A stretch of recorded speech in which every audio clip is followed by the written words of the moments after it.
Top of the day to you. This is again Esther Davis with a magnificent show for you. We're going to pick up on something we did a couple of weeks ago. We're still talking about voter suppression. We're still talking about some races and some race biases that are going on in the great state of Texas. It's still a great state. We just have to work continuously to make sure that our voices are heard and that we talk to some of our constituencies that have strong points about it. About a month ago, I received a white paper from James W. Breedlove. He's been a part of our family, our television family, for many years. Mr. Breedlove is actually a hero. United States Air Force, retired. And always we appreciate your service. Welcome to the show, Mr. James W. Breedlove. How in the world are you? Esther, well, I'm just happy to be available for you to for you to talk to. The white paper. I want to talk about the white paper, and I've read it a couple of times. But I need to tell people how famous you are, first of all, because I know you served our country with distinction, and then you went on to the SBA. Give me a little bit of information on how great you are. No. No? Nothing's about me. It's about I try to be of service because the good Lord pulled me out of a flaming wreckage when I was 19 years old, allowed me to survive, the only survivor of that crash. And I assumed during the 3 years that I was in the hospital, being reconstructed and put back together, that he perhaps had some purpose for my life. And at that, during that time, the 36 surgeries that I had to go through to get put back together, I say, God, direct my footsteps. That's been it. And you have absolutely done that. I've been a part of your life for about 30 years now. Just quickly, tell us how long did you serve with the Resolution Trust Fund? And do you think you really accomplished anything when you were there? Oh, yes, the Resolution Trust Corporation, or as people know, it was the demise of the Savings and Loans Institution in approximately 1988 when it started, which was the similar thing to the demise of the banks in 2008. Only in the 1988, it was the savings and loans that ran into the crisis and had to be dissolved, and the government had to step in with a bunch of money to bail them out. The Resolution Trust Corporation then was formed to take the assets of those failed savings and loans and try to recover some of the money that the government had spent to restore the people that had been hurt in the failures of the savings and loans. Now, how long were you there, Jim? I was there for approximately 2.5 years. Did you make a difference? Did you restore any of the money? I know some people went to jail. Well, the key thing that when I joined the RTC was to deal with that old saying that why we're not minorities, because the congressional mandate for the RTC was that it was a temporary agency and that all of the, I'll say, real work that had to be done had to be contracted out to the public. Okay, okay. And as such, all of a sudden, it turned out that only the majority corporations, majority individuals were getting the business because, of course, the people that were in charge of the RTC were saying, we looked, that we couldn't find qualified minorities to do business with. Well, after I got there, suddenly qualified minorities were Showed found. up. Wow. I remember those times. I remember that you continued to work with the SBA. Also, You it continued was to... a case of getting a protocol together Okay. whereby the insiders were not self-dealing, that is, awarding contracts underhanded to their buddies. You know, Okay. this had to be an open, unbiased bidding situation, and that's the system that I set up there. Well, I want to talk about the white paper. Why did you decide to write me a white paper? And I need to tell my audience is that the white paper came during the time that the Democrats were in Washington, D.C., the Texas fiasco that we had here with our governor, and in order for them to stop the vote, and they really went to Washington, D.C. to see how much support they could get from Congress. So you write a white paper, and I did look up the Dr. Derek Bale from the that's New York University Law School. Yes. Years ago, he introduced the concept of interest convergence. Okay, what is that? And without going into a lot of detail, the sum and substance of interest convergence is that if you and your antagonist have a common interest, you have a better chance to reach what I call a win-win situation than if you are strictly antagonistic and protagonistic. That is, my side has to win or my side has to win, and perhaps both sides lose, or the dominant side or the side with the most leverage wins and the side with no leverage loses. But if there is interest convergence where both of us can win, then that's a better situation and a better deal to work with. And always it's best to look before you start attacking something to see if there is any aspect or any facet where interest convergence can be applied. Now, in Derek's very seminal paper that he originally used to illustrate his concept, he used the 1954 Brown versus Board of Education as the illustration of how interest conversion works. To throw out the window the belief that all of a sudden the majority American community got the Spirit of God into them and decided that equal That they're going to do the right thing. education was the thing to do. But what does that have to do with the Underneath it voter? all, What does that have to do with the voter suppression fight? How did you? I know you put the two of those together, but I've been waiting to talk to you about this. Let's think a minute.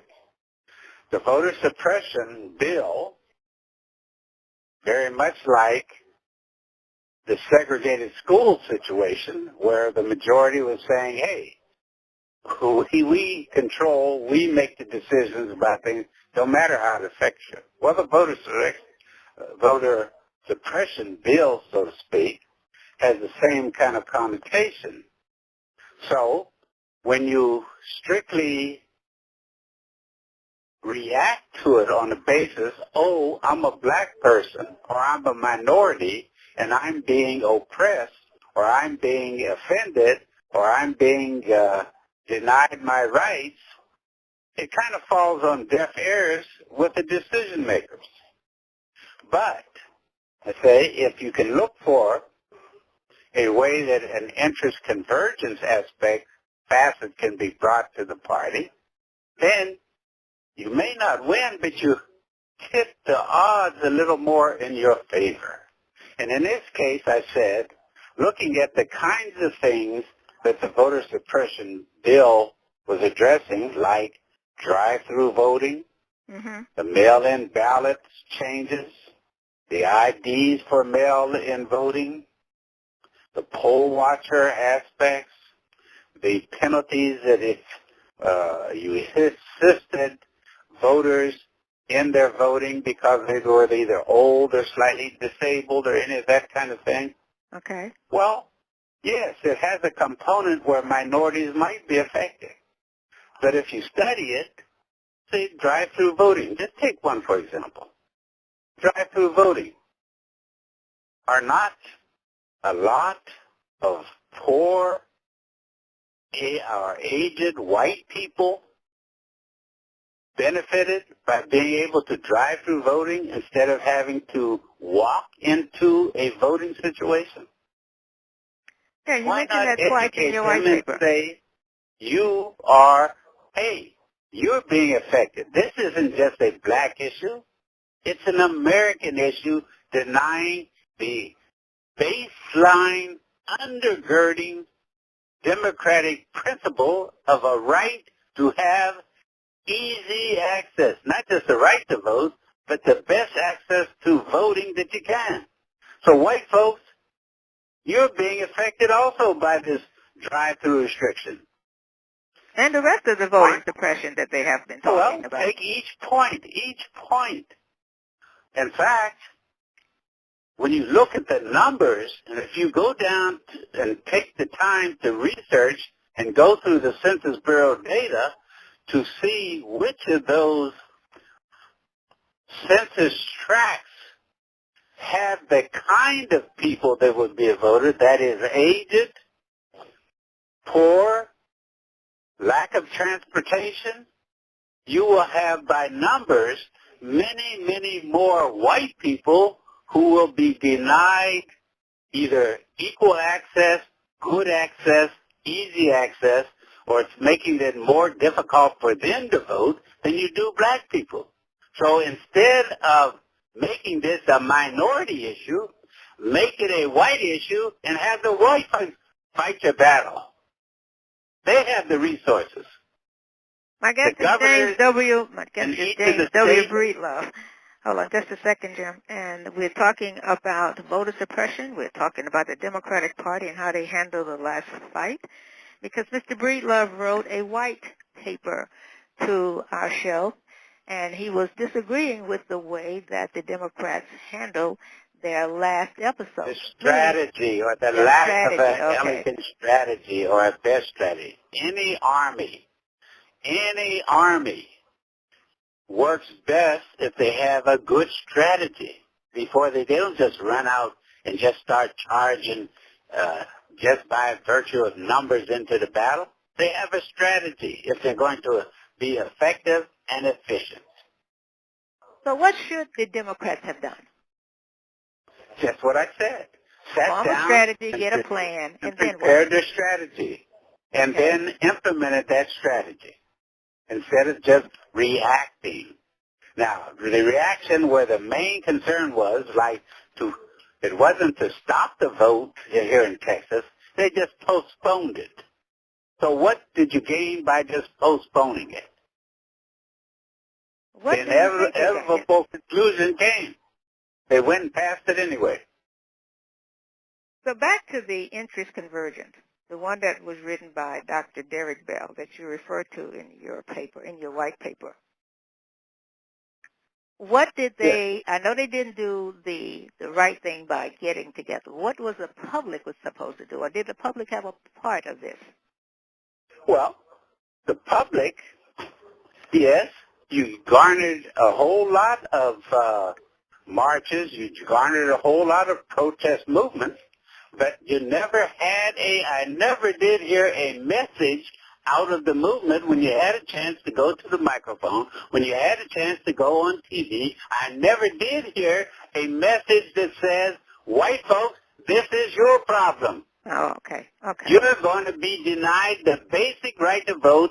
You are going to deliver, if not this voting cycle, eventually, and hey, folks, you've seen the light of what could happen on January the 6th when a small group marched on the Capitol building, and except for a minor relief if they had captured the 535 senators and congressmen that went in there to validate the election. They could have done the same thing that Hitler did in 1930 or 31 when he went into the Reichstag and told the people, either resign or I'm going to shoot you on the spot. Hold that point. Hold that point. This is Esther Davis. And I'm going to he take a took little, over hold that point, the Jim. German Hold that government. point. Hold that point. Okay. I need to take a little bit of a break. We're going to come back and talk about Hitler and what he did.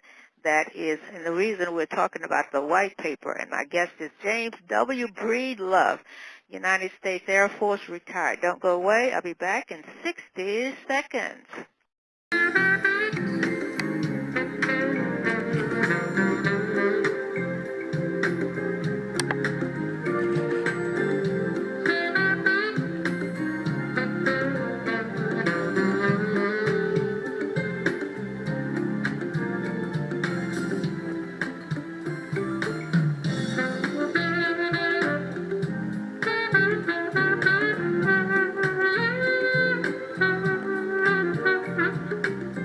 Part of the white paper that James W. Breedlove sent to the Esther Davis Show.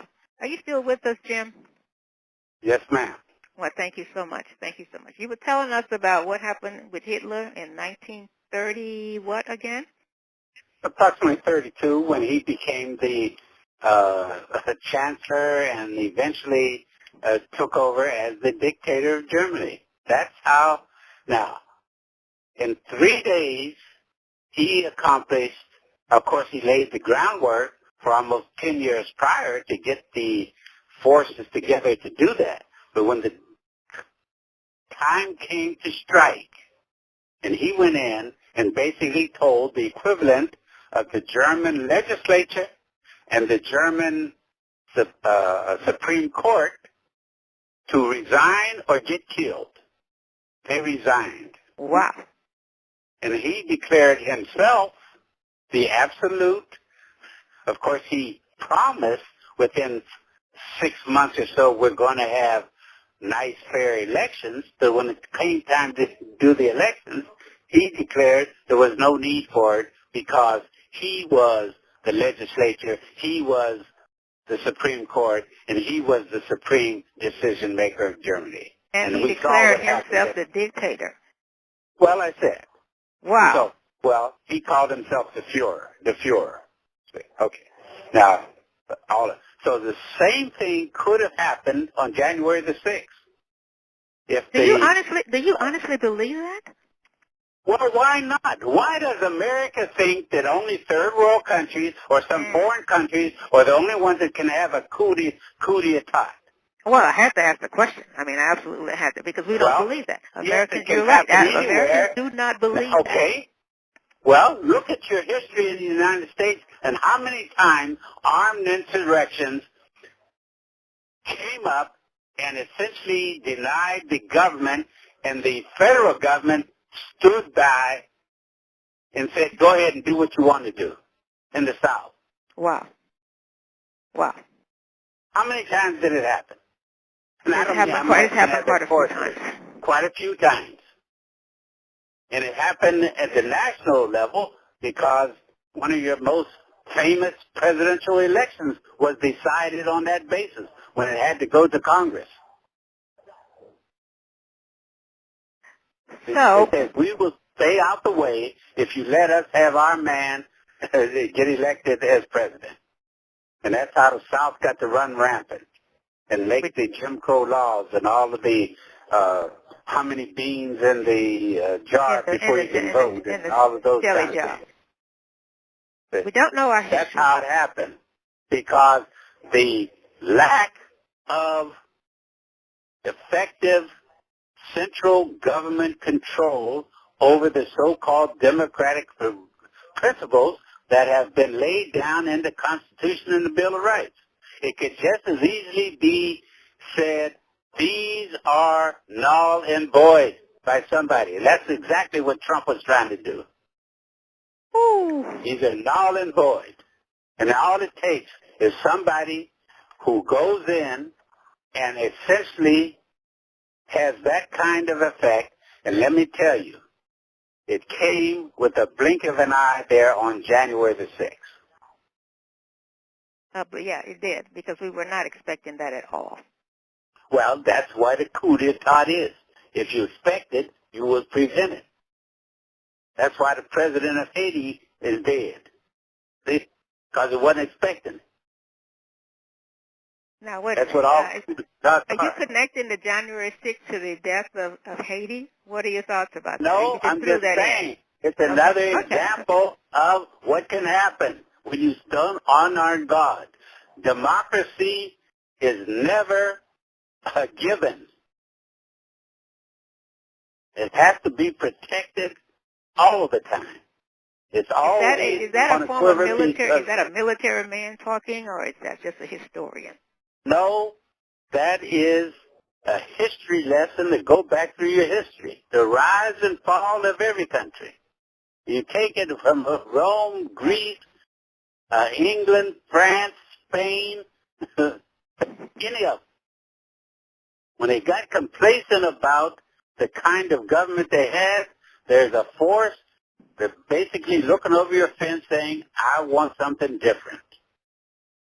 I want something different. We don't know our history. Those are the two key And words it from the show tonight. It happened. It happened. And as I say, human nature doesn't change just because you speak a different language or just because you wear a different kind of clothes or just because human nature is governed by what? Love, hate, greed, lying, stealing, stabbing you in the back. All of the above. And it's been that way forever. So I guess the next question the public might have is, do you think it's going to happen again? Are they going to indict these guys, these 560 guys? It doesn't matter whether they indict them or not.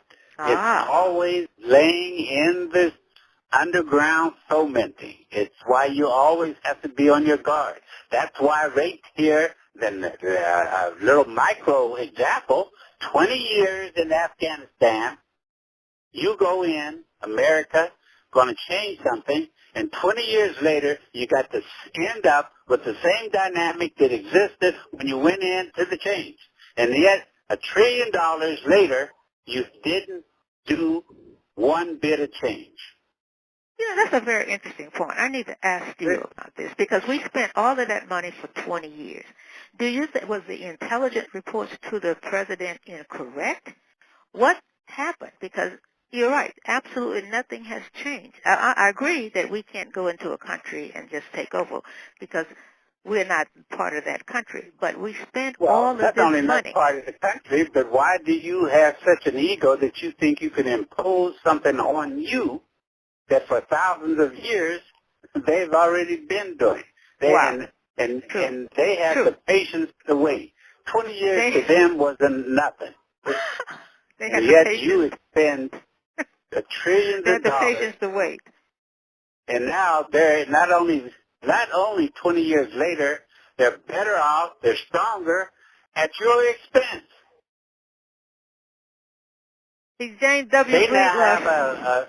have a military army who's equipped with your equipment that your people paid for.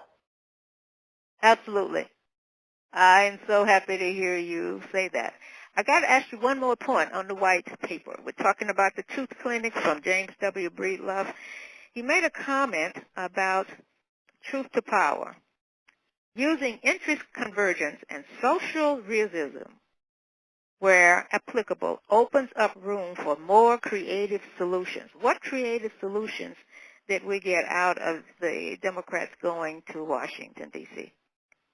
Well, to answer your own question, if your objective was to mitigate the voter suppression bill, you got nothing except a lot of resources, a lot of energy, and a lot of time wasted. Give me a prognosis on what you think is going to happen going forward in Texas. Well, if you don't do these things, what I said, get yourself ready.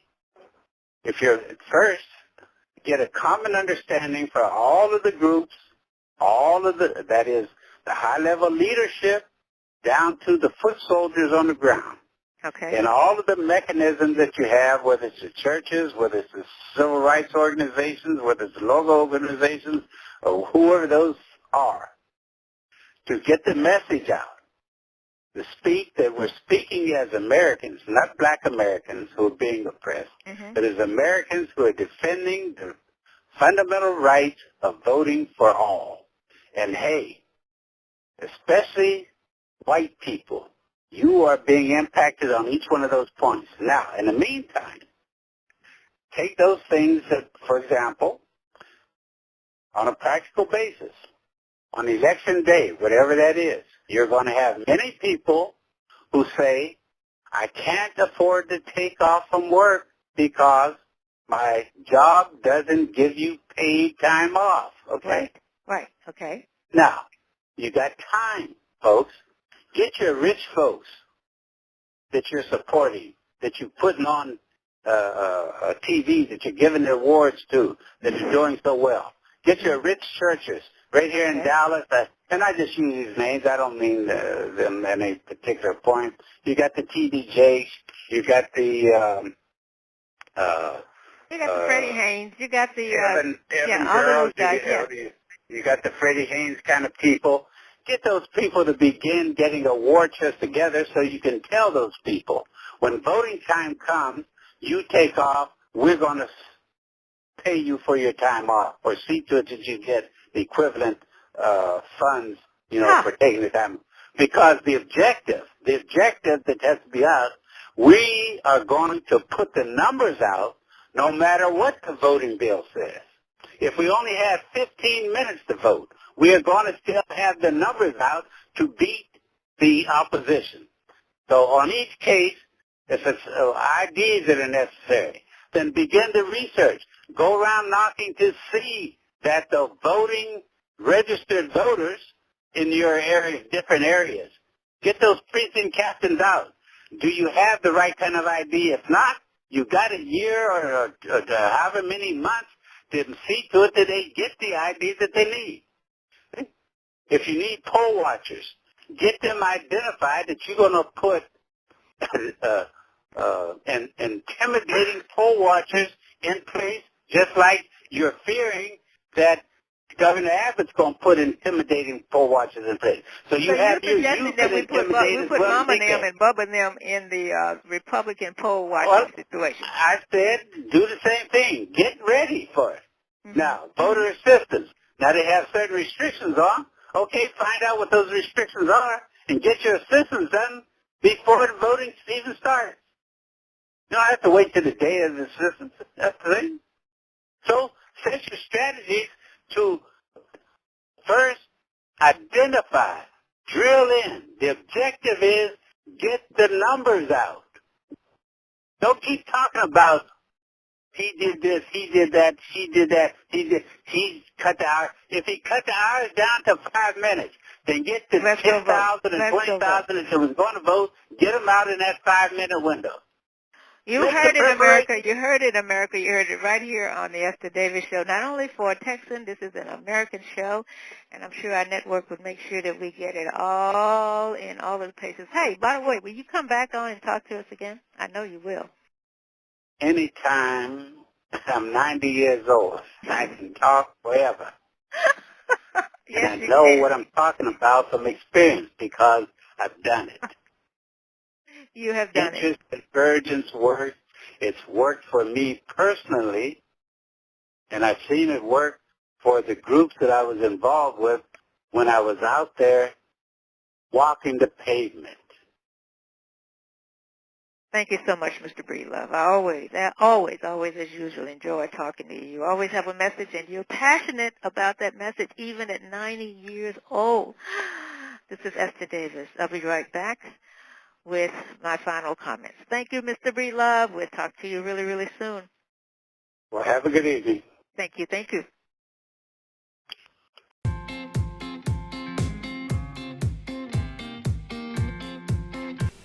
Hello, my name is Lawrence Dowdy with Hollywood Janitorial and Restaurant Supplies. People are coming to me asking me, what can I do to clean that will be safe for my house, that would kill the germ? This is the product, Hollywood Ostracide. This is Esther Davis. Thank you for your time. Thank you for your attention to this most important dynamic message from James W. Breedlove, 90 years old, and still has passion, so much passion about African Americans and poor people and his service to this country. He loves this country. We love this country, but let's all do our part.